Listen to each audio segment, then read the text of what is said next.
விவசாயத்தை விரும்பும் அனைத்து நண்பர்களுக்கும் உங்கள் கோ இந்தியா கிரீன் சேனலிலிருந்து உங்கள் தீபின் அன்பான வணக்கங்கள். இன்றைக்கி நான் இருக்கிற இடம் தமிழகத்தில் பெரும்பாலான மக்களின் தாகத்தை தணிக்கக்கூடிய அளவிற்கு இளநீரை கொடுத்து கொண்டிருக்கிற பொள்ளாச்சி பகுதி அப்படின்னு நீங்கள் நினச்சிங்கன்னா, இன்றைய இந்த பொள்ளாச்சியின் சூழ்நிலை இங்கு இருக்கக்கூடிய தென்னை மரங்களை காப்பாற்றக்கூட முடியாத அளவிற்கு தண்ணீர் பஞ்சம் இங்கு தலைவிரித்து ஆடிக்கொண்டிருக்கிறது. அப்படிப்பட்ட ஒரு இடத்திலிருந்து தான் உங்ககிட்ட நான் இப்போ பேசிக்கிட்டு இருக்கேன். இந்த பொள்ளாச்சிக்கு பக்கத்தில் இருக்கக்கூடிய கிராமத்தில் இந்த தோட்டத்தில் நம்ம ஏற்கனவே ஆழ்துளை கிணறு ஒன்று அமைக்க முயற்சி செய்து அது தோல்வியில் போய் முடிஞ்சது. சில மாதங்களுக்கு பிறகு மீண்டும் இந்த தோட்டத்திற்கு வந்து ஒரு ஆழ்துளை கிணறு அமைச்சு அதிலிருந்து கிடைத்திருக்கிற குறுகிய அளவு நீரை கொண்டு ஒரு பண்ணை குட்டையை வடிவமைத்து அதன் மூலம் இந்த தோட்டத்தை ஒரு விவசாய பண்ணையாக மாற்றுவதற்கான வேலையில் நாம் இறங்கியிருக்கோம். நம்ம கோ இந்தியா கிரீன் நிறுவனம் தமிழகம் முழுக்க நிறைய இடங்களில் இந்த மாதிரியான பிளாஸ்டிக் சீட்டை வைத்து தற்காலிகமாக அமைச்சுக்கிற ஒரு பண்ணை குட்டையை வடிவமைச்சு கொடுத்துக்கிட்டு இருக்கிறோம். இங்கேயும் பொள்ளாச்சியிலையும் தண்ணீர் வளம் மிகுந்த நிறைய அணைக்கட்டுகள் நிறைந்திருக்கிற இந்த பகுதியில் கூட இந்த பிளாஸ்டிக் சீட்டை வைத்து ஒரு பண்ணைக்குட்டையை அமைச்சுக்கணும் அப்படிங்கிற நிலைமை வந்துருச்சு அப்படிங்கிற ஒரு ஆதங்கத்தால் தான் இந்த காணொலியை நான் போட்டுக்கிட்டு இருக்கேன். இந்த காணொலியில் நாம் இந்த பண்ணைக்குட்டையை அமைக்கிறதுக்கான ஒரு முதற்கட்ட பணிகளான குழி தோண்டும் பணியை தான் நம்ம செஞ்சுக்கிட்டு இருக்கோம். அதை நான் உங்களுக்கு அடுத்தடுத்த காட்சியில் காமிக்கிறேன். இந்த காணொலியோட நோக்கம் ஒன்றே ஒன்று தான். பொள்ளாச்சி மட்டுமல்ல, நம்ம வாழ்ந்து கொண்டிருக்கிற முழு தமிழகமும் தண்ணீர் பஞ்சத்திற்குண்டான வழியை நோக்கி போய்கிட்டு இருக்கு. இதை நீங்கள் கவனத்தில் வச்சுக்கணும். தண்ணீர் பஞ்சத்தை பற்றியும் நமக்கு ஏன் இந்த நிலைமை வந்தது, இந்த நிலைமையிலிருந்து விடுபட நமக்கு வழி ஏதாவது இருக்கா அப்படிங்கிறத பற்றியெல்லாம் அடுத்தடுத்த காணொலியில் உங்களுக்கு நான் காமிக்க போகிறேன். இந்த காணொலியில் எல்லா தோட்டங்கள்லையும் நாங்கள் இந்த பிளாஸ்டிக் சீட்டை அமைக்கிறதுக்கான வேலைகளை எப்படி செய்கிறோம் அப்படிங்கிறத பற்றி மட்டும் இந்த காணொலியில் ரொம்ப எளிமையாக உங்களுக்கு காமிக்க போகிறேன். எப்படி குழி எடுக்கிறோம், எப்படி ஷீட்டு அமைச்சு ஒரு குட்டையாக வடிவமைக்கிறோம் அப்படிங்கிறத பற்றி ஒரு சும்மா எளிமையாக ஒரு காணொலியை காமிக்கணும்னு நினச்சேன். ஏன்னா இந்த இடத்துல தண்ணீர் பஞ்சம் ரொம்ப அதிகமாக இருக்குது. இந்த இடத்துல இருக்கிறவங்களுக்கு இந்த காணொலி உபயோகமாக இருக்குங்கிற நம்பிக்கையில் தான் இந்த காணொலியை போட்டுட்ருக்கேன். தொடர்ந்து காணொலியை பாருங்கள். இது உங்கள் கோ இந்தியா கிரீன் சேனல். நான் உங்கள் தீப். வாங்க காணொலிக்குள்ளே போகலாம்.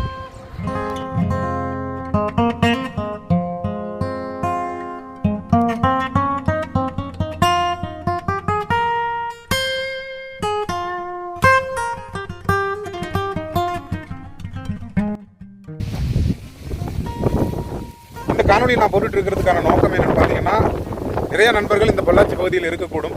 பொள்ளாச்சியில் உங்களுடைய மூத்த தலைமுறையில் நிறைய தென்னை மரங்களை கண்டிப்பாக வச்சுருப்பாங்க. உங்களுக்கு நிலம்னு ஒன்று இருந்தால் அதில் தென்னை மரங்கள் இருக்காமல் இருக்காது.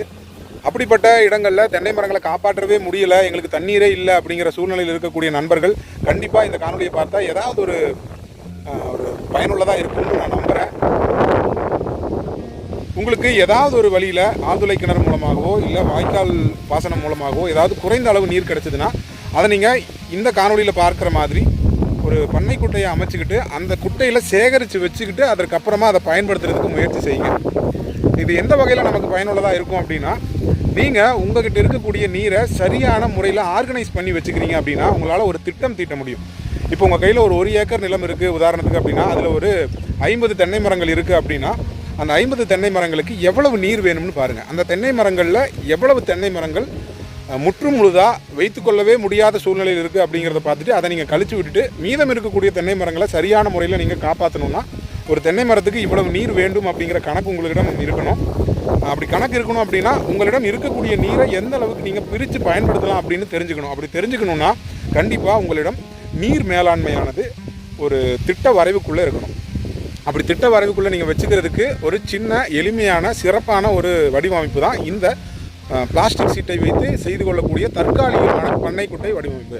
இதற்கப்புறம் நீங்கள் வந்து காங்கிரீட் போட்டு ஒரு தொட்டி கட்டிக்கலாம், இல்லை வேறு மாதிரியான வடிவமைப்புகளையும் செஞ்சுக்கலாம். அதெல்லாம் அடுத்தடுத்து நீங்கள் இப்போதைக்கு எதுவுமே செய்ய முடியல அப்படின்னு ஒரு கையறு நிலையில் இருக்கும்போது இந்த ஒரு வடிவமைப்பு உங்களுக்கு ரொம்பவே உதவிகரமாக இருக்கும்னு நான் நம்புகிறேன். இந்த காணொலியில் நம்ம வெறும் குழி தோண்டும் காட்சிகளை மட்டும்தான் நான் காமிச்சிக்கிட்டு இருக்கேன்.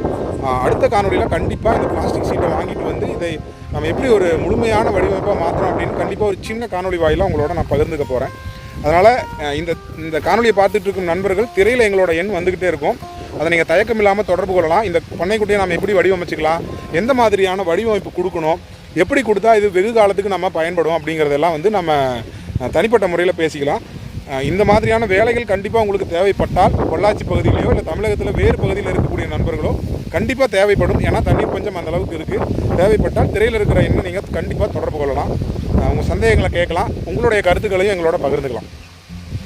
இந்த மாதிரியான சின்ன சின்ன காரியங்களை நம்ம சரியான திட்டத்தோடு அணுகும்போது கண்டிப்பாக விவசாயத்தில் நம்ம இப்போது இழந்து கொண்டு இருக்கும் பழைய மரபுகளையும் சூழ்நிலைகளையும் மீட்டுருவாக்கம் செய்கிறதுக்கான ஒரு வழி, ஒரு சின்ன வெளிச்சம் நமக்கு கண்டிப்பாக கிடைக்கும் அப்படிங்கிறதுல எந்த விதமான சந்தேகமும் இல்லை.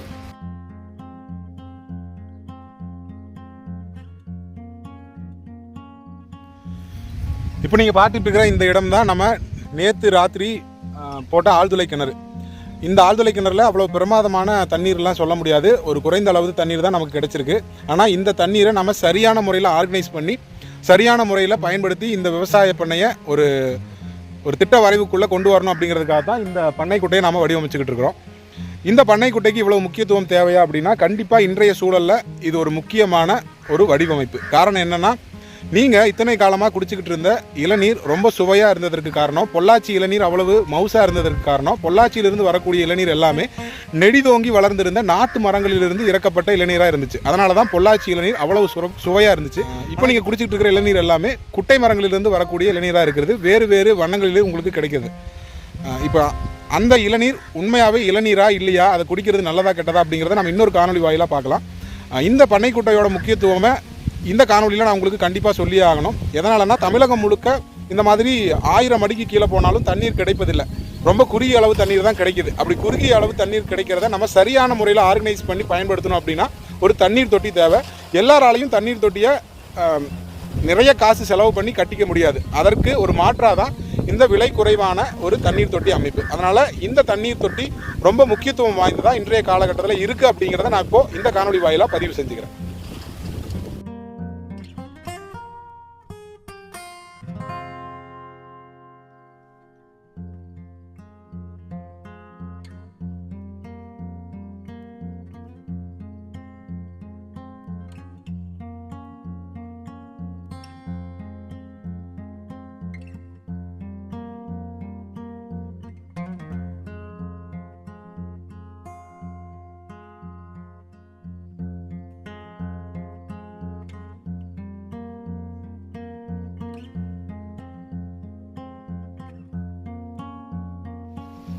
நீங்கள் இந்த காணொலியில் பார்த்த எல்லா காட்சிகளும், நான் உங்களிடம் பகிர்ந்துக்கிட்ட எல்லா கருத்துக்களும் ரொம்ப எளிமையாகவும் புரிந்து கொள்ளக்கூடியதாகவும் இருந்திருக்கும்னு நான் நம்புகிறேன்.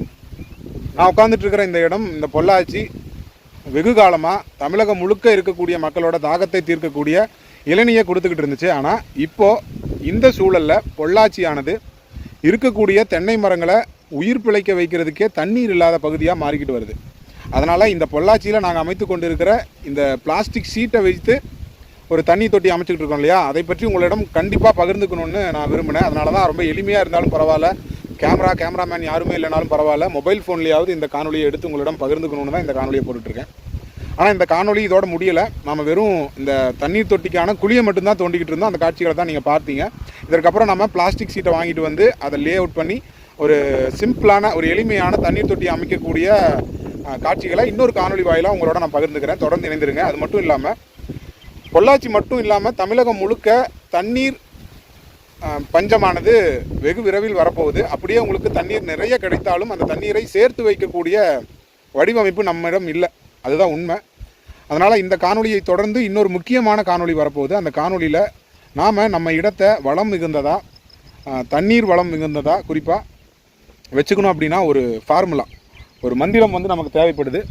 அந்த மந்திரத்தை பற்றி வரும் இன்னொரு காணொலி வாயிலாக உங்களோட பகிர்ந்துக்க போகிறேன். அது என்ன மந்திரம், அதை நாம் எப்படி பின்பற்றலாம், அதை பின்பற்றுறதுனால நமக்கு என்ன நன்மை வரும், அதை பின்பற்றாமல் விட்டதால தான் நமக்கு தண்ணீர் பஞ்சம் வந்தது அப்படிங்கிறத பற்றியெல்லாம் நிறைய கருத்துக்களை அந்த காணொலி வாயிலாக உங்களோட பகிர்ந்துக்க போகிறேன். தொடர்ந்து இணைந்திருங்க. இந்த காணொலி வழக்கம் போல் உங்களுக்கு பயனுள்ளதாக இருந்திருக்கும்னு நான் நம்புகிறேன். நாங்கள் விவசாயத்தை பற்றி எங்களுக்கு கிடைக்கிற அனுபவங்களை உங்களோட பகிர்ந்துக்கிறோம். நாங்கள் சொல்கிற கருத்துக்கள் உங்களுக்கு ஏதாவது மாற்று கருத்தாவோ இல்லை எதிர்கருத்தாவோ இருந்துச்சுன்னா மறக்காமல் கமெண்ட் பாக்ஸில் நீங்கள் சொல்லலாம். தமிழகம் முழுக்க நிறைய மாவட்டங்களில், நிறைய நகரங்களில், கிராமங்களில் நம்ம கோ இண்டியா கிரீன் நிறுவனம் விவசாயம் சார்ந்த பணிகளை செய்து கொண்டே வந்துகிட்டு இருக்கோம். அதை பற்றிய காணொலிகளை நீங்கள் பார்த்துக்கிட்டே இருக்கீங்க. சேனலோட இணைந்திருக்க சப்ஸ்கிரைப் பண்ணிவிட்டு பெல் ஐக்கானை கிளிக் பண்ணிக்கோங்க. அப்போ தான் லிஸ்ட்டில் எங்கள் காணொலி வரும். உங்கள் சப்போர்ட் தான் இந்த அளவுக்கு எங்களை கொண்டு வந்திருக்கு. கிட்டத்தட்ட 2 லட்சம் பார்வையாளர்களை நெருங்கிக்கிட்டு இருக்கோம். ரொம்ப ரொம்ப நன்றி. இந்த காணொலியை நான் பொள்ளாச்சியிலிருந்து இதை முடிச்சுக்கிறேன். தொடர்ந்து வேறு மாதிரியான தகவல்களோட வேறு இடங்களிலிருந்து உங்களை வேறு காணொலி வாயிலாக சந்திக்கும் வரை இது உங்கள் கோ இண்டியா கிரீன் சேனல். நான் உங்கள் தீப். எப்பவும் நான் சொல்கிறது தான், விவசாயம் என்பது ஒரு தவம், விவசாயம் செய்வது என்பது ஒரு வரம். அந்த வரம் நம் எல்லோருக்கும் கிடைக்கணும்னு இறையை வேண்டி இன்னைக்கு உங்களிடமிருந்து நான் விடைபெற்றுக்கிறேன். அடுத்த காணொலியில் சந்திக்கலாம். நன்றி.